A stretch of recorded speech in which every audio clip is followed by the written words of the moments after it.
My name's Antron-McCullough. I'm 22 years old. I currently attend Santa Fe College. I was in the foster care system as far as I can remember since around the age of 2 or 3, I believe. Well, growing up in the system, I lived in Leesburg and Tavares, all around the Lake County area down in Florida. Moved about between 8 and 10 different foster homes as a child. So, well, just in elementary school alone. And then I ended up moving and being adopted, going into the 3rd grade, I believe it was. I was adopted, so I moved up to Ocala, Florida. And then I was put back into the foster care system. The adopted dad, he allegedly had molested some of the girls, and as well as some of his biological sons. They had allegedly touched some of the girls and had messed around with them. So we were taken out of the home the first time, going into my 4th grade year, and they didn't have enough evidence, so we were able to go back into the home. And then the 5th grade year, the same accusation had came again, so we were put back into the home. Especially me and my biological brother, he used to get beat all the time. He had to run around the house, do 100 laps around the house, or either 2 hours worth of running. And it went from him breaking switches to breaking a belt over my brother's face with the buckle, and ended up getting a 2x4, and he broke that as well on one of the kids. And so he went and got another one. He was building a pool deck at this time. And he took the 2x4 and he drilled holes in it, 2 or 3 holes in it, and then he would just, hit us either, 10 licks in the hand or something like that. And we had to hold the bottom part of a chair, and we had to bend over, and he'd give it, if it was 10 licks on the butt, then he would give us the 10 licks. If it gets to 9 and we lift the chair up even a little bit, he'd start back over at 1. So I just basically tried to put myself in a different situation, and I would just hope that, okay, 2 through 9 is already gone, and I would just keep saying the number 10 to, hopefully that it'd be over a lot sooner than what it really was.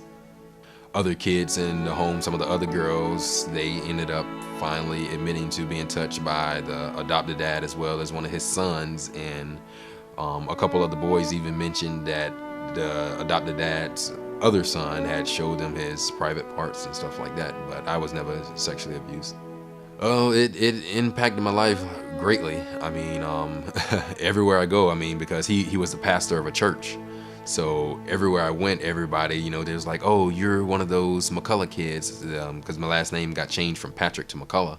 After I left the McCullough home, I ended up going to a foster home, Mary and Otis Johnson, out in Ocklawaha, Florida. I still call these two people mom and dad today because they were basically the only parents that I had known, only parents I had ever had. What was different about them is that, especially Mr. Johnson, at the time, I hated it, and they always say, you look back on your life and you thank the people who've done the most for you, and basically what he did was he sat us down, he had lectures with us, and sometimes they would go on for hours, and, used to hate it at the time, but you're thankful for it now. And, he'd just let us know that, hey, the situation you're in, you had no control over. It's, nothing that you did wrong. So he would just let us know that him and his wife were there for us, and they would take care of us. Some of the things I didn't even know I was getting awards for, being in the spelling bees and stuff like that. They would hear about it from the teacher, and the next thing I know, the next day at the award ceremony, they're there, and I haven't told them anything about it because I don't even know about it. That and the sports, they would travel however far it was to go to all my sports games and just make sure. And I was never a kid that had to be told, hey, you need to go do your homework. As soon as I got home, that's the first thing I've always done. So they allowed me to participate in sports, and they were just always there, track meets, football games, basketball games, and all that. So even when I moved out the home, they stuck with me and kept going to the games. So. And eventually, because the word foster care, I absolutely hated it. Just didn't want to deal with it, didn't want to hear it.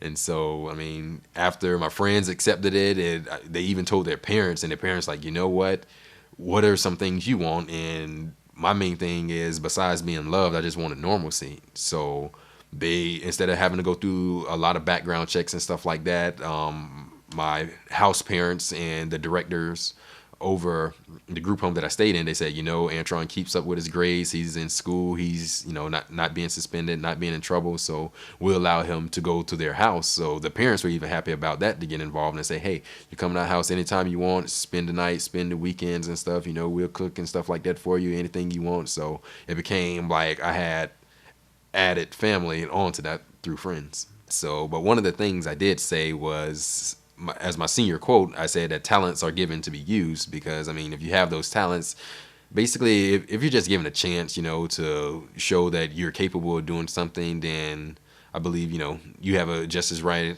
of a chance as anyone else. So right now, college is going really well.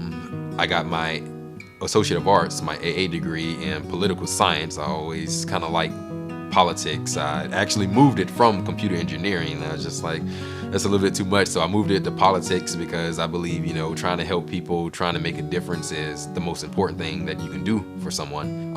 I currently work with Kids Central Incorporated. They're a private foster care agency. They deal with DCF and different organizations and stuff like that. I'm the president over the Youth Advisory Council, and what I do with that is I listen to the kids who are in foster care, who are aging out of the system, who are out of the system now, and I listen to the ideas and things that they want, and we take it to Tallahassee and try to produce normalcy for those kids. I would just tell them, hey, the talents that you have are given to be used, so use those to the best of your ability and go forth with that. I started a Wii tournament for them to raise money so they could go on trips and stuff like that.